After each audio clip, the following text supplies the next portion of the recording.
ये जो वेजाइना है इसके अंदर बिल्कुल एंड पे सीमन डिपॉजिट होता है और यहाँ डिपॉजिट होने के बाद में ये स्पर्म्स यूट्रस में आगे चलते हुए नलों में जाते हैं और अंडे से नले में मिलते हैं। तो इंटरकोर्स के दौरान में जब सीमन डिपॉजिट होना होता है तो सीमन का डिपॉजिशन मैक्सिमम अगर कहीं होना है तो वो होना है बिल्कुल सर्विक्स के पास। Best position to get pregnant या best sex position to get pregnant. 2 साल पुरानी बात है, मेरी क्लिनिक में एक कपल आया। कपल ने आने के बाद में चुपचाप मेरे पास में बैठे। शादी को 6 महीने हुए थे, यंग कपल था, बिल्कुल हेल्दी थे। मेरी तरफ देखा, कुछ देर तक कुछ बोले नहीं। मैंने कहा बताइए क्या प्रॉब्लम है।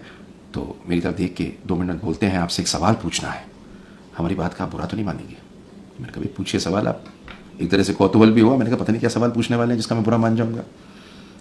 तो मुझसे कहते हैं कि शादी को 6 महीने हुए हैं, हमें समझ में ये नहीं आता कि हम कौन सी सेक्स की पोजीशन लें कि हमारा बच्चा जल्दी पैदा हो। तब मेरे को समझ में आया कि ये एक ऐसा सवाल है जो सबके दिमाग में आता है और इस सवाल का जवाब किससे पूछें, डॉक्टर से भी पूछने में सकुचाते हैं।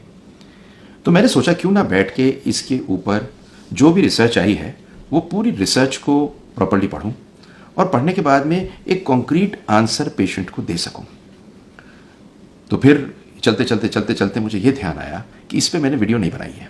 तो इस वीडियो में मैं आपको साइंटिफिकली ये बताऊंगा कि कौन सी पोजीशन बेस्ट है अगर आपको बेबी चाहिए, कौन कौन सी पोजीशंस आप यूज़ कर सकते हैं, हर पोजीशन का बेनिफिट क्या है, क्या ये असल में सच है, बेबी करने के लिए मोस्ट इंपॉर्टेंट चीज़ आपको क्या करनी है, और साथ में ऑफ कोर्स एंड में एक बोनस टिप। सोचिए कि कोई भी इंटरकोर्स की पोजीशन का बेसिक मकसद क्या होना चाहिए, ये बताता हूँ।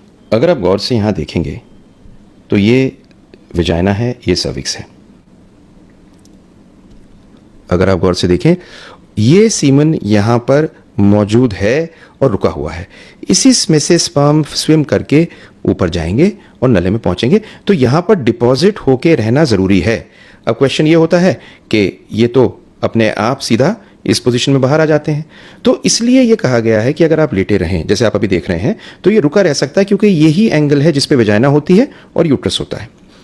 अब आपको एक दूसरी चीज़ और बताता हूँ, और वो ये है कि ये यूट्रस 2 पोजीशन में हो सकता है। अगर आप अभी देखें तो ये यूट्रस, वेजाइना ये रही, यूट्रस ऊपर की तरफ है, इसे बोलते हैं एंटीवर्टेड। एंटीवर्टेड। लेकिन ये यूट्रस अगर पीछे की तरफ गिरा हुआ हो तो उसको बोलेंगे रेट्रोवर्टेड। तो रेट्रोवर्टेड यूट्रस और एंटीवर्टेड यूट्रस में अगर हम ग्रेविटी की हेल्प लें तो इस पोजीशन में प्रेगनेंसी होने का चांस ज़्यादा होगा अगर रियर एंट्री पोजीशन ली जाए। और अगर ये यूट्रस पीछे की तरफ गिरा हुआ है तो मिशनरी पोजीशन में, मतलब वुमन अगर बैक पे होगी तो चांसेस ज़्यादा होंगे प्रेगनेंसी के।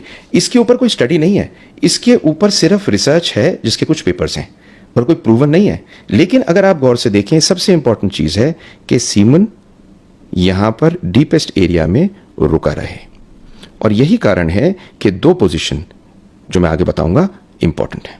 तो आपने समझा कि बेसिकली सर्विक्स, यूट्रस के मुंह के पास में सबसे ज़्यादा इजैकुलेशन होना चाहिए और मैक्सिमम पूल ऑफ सीमन वहाँ बनना चाहिए।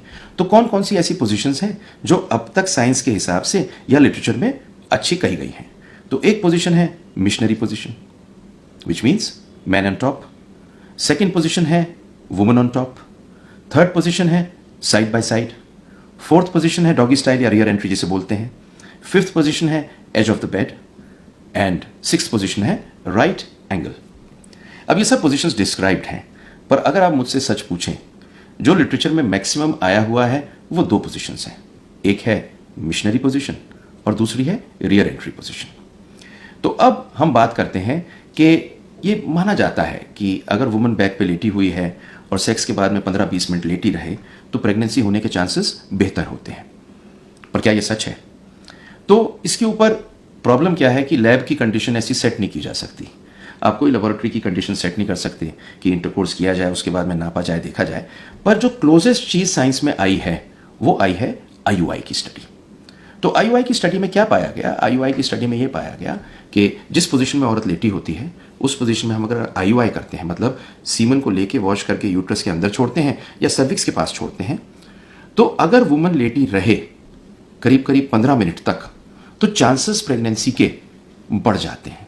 मतलब आईयूआई अगर किया जाए इस स्टडी के हिसाब से लेटे लेटे तो 18% का चांस होता है अगर वो उठ जाए, और अगर वो लेटी रहे और बैक पे लेटी रहे तो चांसेस करीब करीब 27% प्रेगनेंसी का देखा गया है स्टडी में। इसकी बेसिस पे ये सोचा गया कि मिशनरी पोजीशन में अगर लेटी ली हुई है लेडी और मैन ऑन टॉप है एंड डिपॉजिट सीमन बिल्कुल सर्विक्स के पास होता है, उस कंडीशन में प्रेगनेंसी के चांसेस बढ़ सकते हैं अगर 15 मिनट लेटा जाए तो, इस स्टडी पे। लेकिन ये स्टडी आईयूआई की स्टडी है, इंटरकोर्स की नहीं है, और इससे ही यह हाइपोथेसिस निकला। तो चलिए अब आते हैं दूसरी चीज पे। दूसरी इंपॉर्टेंट पोजीशन है डॉगी स्टाइल या रियर एंट्री। यह देखा गया कि इस पोजीशन में इंटरकोर्स करने में एक बड़ी मेजर स्टडी हुई जिसमें एमआरआई करके देखा गया कि सीमन सबसे ज्यादा पूल कहां होता है, सबसे ज्यादा इकट्ठा कहां होता है।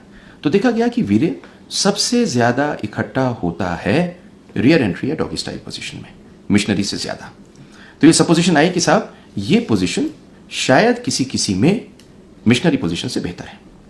तो ये दूसरी पोजीशन के बारे में कहा गया। तो ये दो पोजीशंस के बारे में मैंने आपको बताया, missionary position and doggy style position. तो अब बड़ी इंटरेस्टिंग बात बताता हूं, और वो ये है कि एक चीज बड़ी इंपॉर्टेंट है, आपका खुश होना। और आपके खुश होने के लिए इंपॉर्टेंस इसलिए है कि अगर आप खुश होते हैं, फोर प्ले होता है और इंटरकोर्स एक परेशानी की जगह एक मोहब्बत की इंतहा रखते हुए किया जाए, तो आपका ऑर्गेज़म होने का चांस हाई होता है। और कुछ स्टडीज में आया है कि फीमेल ऑर्गेज़म होने से प्रेगनेंसी रेट बढ़ सकता है। प्रूव नहीं हुआ है, कुछ में आया है।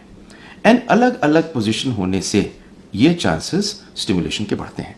तो अगर आप मिशनरी पोजीशन से बोर हो चुके हैं तो आप रियर एंट्री पोजीशन को ट्राई कर सकते हैं, और ये दो पोजीशंस बड़ी इंपॉर्टेंट है आपको बेबी देने के लिए।